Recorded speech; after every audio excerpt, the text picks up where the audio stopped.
बर्फी कधी कडक होते का? तुमची तिळगुळ बर्फी कधी कडक होते का?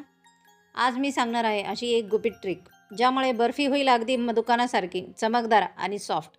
व्हिडिओ शेवटपर्यंत नक्की बघा. यामध्ये मी सांगणार आहे एक गुपित ट्रिक.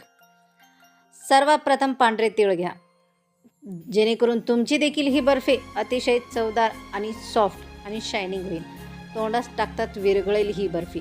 तर सर्वात प्रथम आपण पांढरे तीळ घेणार आहोत.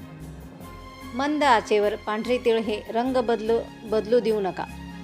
छानसर भाजून घ्या व्हिडिओमध्ये दाखवल्याप्रमाणे आणि नंतर थंड होण्यासाठी ठेवून द्या.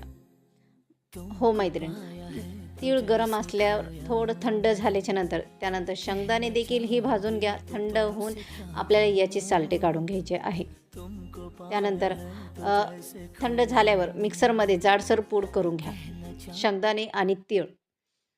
त्यानंतर यामध्ये येते खरी जादू. पॅनमध्ये गूळ 2 चमचे पाणी ॲड करून मंद आचेवर वितळून घ्या व्हिडिओमध्ये दाखवल्याप्रमाणे. गूळ वितळोस तर एका ताटाला तूप किंवा तेल लावून घ्या. ज्यावेळेस आपण बर्फी यावेळेस मिश्रण तयार करू त्यावेळेस आपल्याला सर्वात अगोदर ताट तयार करून ठेवायचं आहे. तर गुळामध्ये अशा पद्धतीने आपण हा गूळ तयार करून घेणार आहोत व्हिडिओमध्ये दाखवल्याप्रमाणे.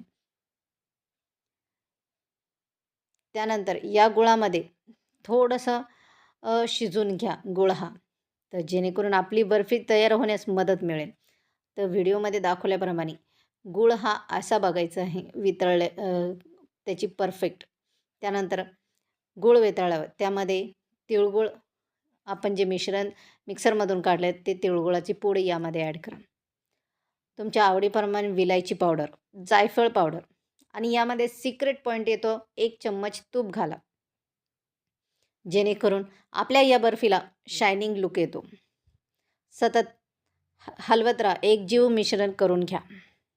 मिश्रण सुटेपर्यंत लागल्यावर तूप लावलेल्या ट्रेमध्ये पसरा. वरून काजू बदामाचे काप घाला. 5 मिनिटात काप करून घ्या. परफेक्ट सॉफ्ट आणि शाईन तिळगुळ बर्फी रेडी. सिक्रेट टिप्स: गूळ जास्त शिजू देऊ नका, तीळ जळू देऊ नका. शेवटी तूप घातल्याने बर्फी चमकदार होते.